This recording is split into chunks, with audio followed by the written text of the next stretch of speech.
आज का video lecture transformer से रिलेटेड है। हम दो टेस्ट ट्रांसफार्मर पे परफॉर्म करते हैं।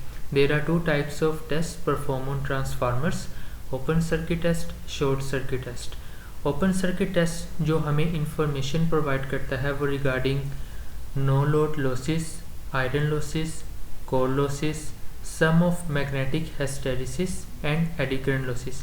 तो ये वो लॉसेस है जो कि हम ओपन सर्किट टेस्ट परफॉर्म करके फाइंड आउट करते हैं। No load losses, iron losses, core losses या sum of magnetic hysteresis and eddy current losses. So magnetic hysteresis losses वो होते हैं जो कि एक कंप्लीट एसी साइकिल में जो अमाउंट ऑफ एनर्जी हमें रिक्वायर्ड होती है किसी भी फेरोमैग्नेटिक मटेरियल को मैग्नेटाइज या डीमैग्नेटाइज करने के लिए, उसको हम मैग्नेटिक हिस्टैरिसीस लॉसेस कहते हैं। एडी करंट लॉसेस होते हैं कि जब फ्लक्स में टाइम वेरिंग चेंज आता है, हमें एसी सिग्नल अप्लाई करना होता है ट्रांसफार्मर पे ताकि म्यूचुअल फ्लक्स प्रोड्यूस हो सके, क्योंकि प्राइमरी वाइंडिंग और सेकेंडरी वाइंडिंग आपस में मैग्नेटिकली कपल्ड है। तो जो टाइम वेरिंग फ्लक्स होता है उससे करंट प्रोड्यूस होता है ट्रांसफार्मर के कोर में। वो जो करंट सर्कुलेट कर रहा होता है जो कि इंड्यूस्ड करंट होता है, उनको हम एडी करंट कहते हैं। इन दोनों लॉसेस की वजह से जो ट्रांसफार्मर का कोर है वो हीट अप हो रहा होता है। तो ये information open circuit test provide करता है कि वो लॉसेस कितनी अमाउंट में है। Okay, so open circuit test is usually perform on LV winding. तो हम लो वोल्टेज साइड पे ओपन सर्किट टेस्ट परफॉर्म करते हैं और जो हाई वोल्टेज साइड होती है जो कि एचवी वाइंडिंग होती है उसको ओपन सर्किट कर देते हैं। अब हम इधर एक रीज़न है कि एलवी वाइंडिंग पे हम ओपन सर्किट टेस्ट क्यों परफॉर्म करते हैं और किस तरह हम ओपन सर्किट टेस्ट परफॉर्म करते हैं। तो उसकी रीज़न ये है because low voltage can easily be measured by conventional voltmeter. तो जो कन्वेंशनल वोल्टमीटर होता है उससे हम ईजीली जो लो वोल्टेज है वो मेजर कर सकते हैं। हम दोनों साइड्स पे ट्रांसफार्मर की टेस्ट परफॉर्म कर सकते हैं और दोनों केसेस में हमें सेम रिजल्ट्स आएंगे। लेकिन ड्यू टू मीटर रिस्ट्रिक्शंस कि हमें अगर एचवी साइड पे ओपन सर्किट टेस्ट परफॉर्म करते हैं तो हमें पोटेंशियल ट्रांसफार्मर या वोल्टेज ट्रांसफार्मर रिक्वायर है जो कि इसको स्टेप डाउन करेगा स्टैंडर्डाइज्ड 110 रेटेड सेकेंडरी वोल्टेज पे, और वो वोल्टेज हम वोल्टमीटर जो है वो डिस्प्ले करेगा। फिर एक ये भी रीज़न है कि अगर हम एचवी वाइंडिंग पे मीटर कनेक्ट करते हैं उसके सीरीज़ में, तो एचवी वाइंडिंग में करंट क्या होगा, बहुत ज़्यादा लो होगा और इतना लो होगा कि जो एमीटर है वो उसको करंट को डिटेक्ट नहीं कर पाएगा, unable to detect because of very less amount of current. Okay, so इसमें ये दो रीज़न थी जिसकी बेस पे हम कहते हैं कि हम ट्रांसफार्मर की ओपन सर्किट टेस्ट जो है वो एलवी साइड पे परफॉर्म करते हैं और एचवी साइड जो सी होती है उसको ओपन सर्किटेड कर देते हैं।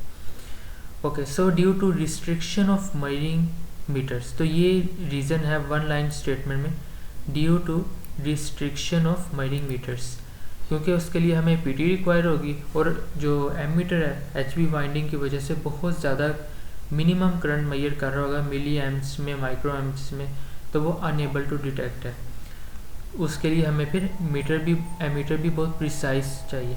Okay, so voltmeter can measure no load primary voltage, ammeter can measure no load primary current because of secondary side is open circuit. अब सेकेंडरी साइड ओपन सर्किट का मतलब ये है कि हमने जो एचवी साइड है जो कि ओपन की हुई है वहाँ हमने लोड अटैच नहीं किया। यही वजह कि जो हम वोल्टेज मेजर करेंगे उनको हम जो टर्म यूज़ करेंगे उनके लिए नो लोड प्राइमरी वोल्टेज, और जो एमीटर जो हमें रीडिंग देगा करंट की उसे हम कहेंगे no load primary current. No load का मतलब है कि लोड अटैच नहीं है, क्योंकि ओपन सर्किट टेस्ट हमेशा परफॉर्म किया जाता है नो लोड कंडीशन पे। और जो प्राइमरी का मतलब है कि ये प्राइमरी साइड पे है, तो इसका मतलब प्राइमरी साइड एलवी साइड है और सेकेंडरी साइड एचवी साइड है। तो ये वो डायग्राम है जिसमें हमने ये एक ऑटो ट्रांसफार्मर को हम सिंगल वाइंडिंग ट्रांसफार्मर भी कहते हैं। उसकी वजह ये कि एक ही वाइंडिंग होती है और उसके हम वोल्टेज को वेरी कर रहे होते हैं। तो ये इस वोल्टेज को अगर मैं अबव मूव करूँगा इसका मतलब ज़्यादा वाइंडिंग आ जाएगी तो ये HV साइड वोल्टेज इंक्रीज़ होंगे। अगर मैं नीचे लेता जाऊंगा इस पॉइंटर को तो इसका मतलब वोल्टेज कम हो रहे हैं। तो ये एक ऑटो ट्रांसफार्मर, एक सिंगल वाइंडिंग ट्रांसफार्मर है। और ये एमीटर है जो सीरीज में कनेक्ट किया हुआ है।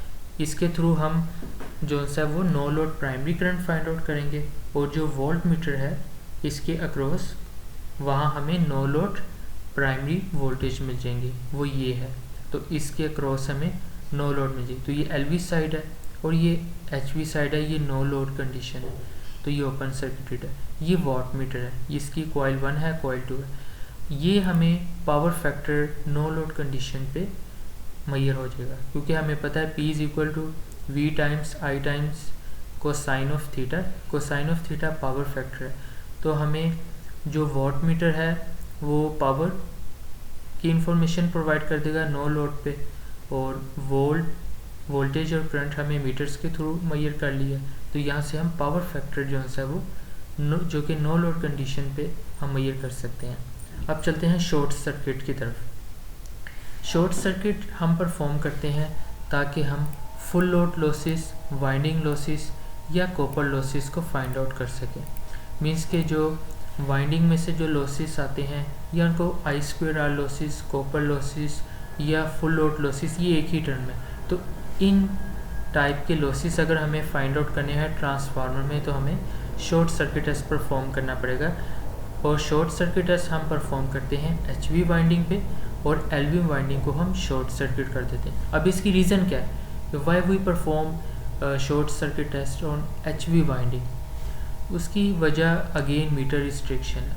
Because if we perform short circuit on LV side by applying auto transformer to LV winding and keeping short circuited HV winding, उसका मतलब ये कि हम जो ट्रांसफार्मर, ऑटो ट्रांसफार्मर, उसके थ्रू वोल्टेज कम से ज़्यादा की तरफ लेकर जाएंगे। ऐसा ऐसा हम वोल्टेज बढ़ाएंगे। तो उसके लिए ऑब्वियसली हमें ऑटो ट्रांसफार्मर चाहिए। और शॉर्ट सर्किट जो सेकेंडरी साइड है वो हमने शॉर्ट सर्किट कर दी। इसका मतलब ये कौन सी साइड होगी, ये हो गई हमारी LV साइड। तो LV साइड हमने जो सी वो शॉर्ट सर्किट कर दी है, और हमने जो टेस्ट परफॉर्म किया है वो HV साइड पे किया है। अब उसकी वजह क्या है, उसकी रीज़न ये है, because if we perform short circuit test on LV side, ammeter is unable to measure very high current। तो हमने जो कन्वेंशनल एमीटर यूज़ करना है वो करंट मेजर नहीं कर सकता। उसकी वजह कि अगर हम LV साइड पे परफॉर्म करते हैं शॉर्ट सर्किट टेस्ट तो लो वोल्टेज वाइंडिंग में से हाई करंट पास करता है, क्योंकि पावर ट्रांसफॉर्मेशन हो रही थी। अगर वोल्टेज लो है इसका मतलब करंट ज़्यादा होगा, तो नॉर्मल जो एमीटर है वो मैयर नहीं कर सकता। मतलब कि हमें CT रिक्वायर होगी जिसके standardised secondary rated current 1 ampere या 5 एम्पेयर होता है, यानी कि 500/5 की CT चाहिए, या डिपेंडिंग अपॉन करंट कंडीशन। तो हमें CT रिक्वायर होगी अगर हम LV वाइंडिंग पे करेंगे। उसकी वजह ये हमें कि मैक्सिमम करंट होगा। तो ड्यू टू मीटर रिस्ट्रिक्शन हम क्या करेंगे, फिर जो LV वाइंडिंग के बजाय HV वाइंडिंग पे हम अपना टेस्ट परफॉर्म करेंगे। Volt meter can major short circuit voltage. अब जो वोल्ट मीटर है वो जो वोल्टेज मेजर करेगा उसको हम एज अ शॉर्ट सर्किट इसलिए कह रहे हैं क्योंकि वो हम शॉर्ट सर्किट टेस्ट परफॉर्म कर रहे हैं। जो एमीटर के थ्रू हमें रीडिंग आएगी वो शॉर्ट सर्किट करंट आएगी, जो कि comparable to full load current होगा। And watt meter can measure full load या कॉपर पावर लॉसेस। तो हमें पता है कि जो HV वाइंडिंग है उसको उस पर हमने टेस्ट परफॉर्म किया है। LV वाइंडिंग जो सी हमने उसको शॉर्ट सर्किट किया, ठीक है।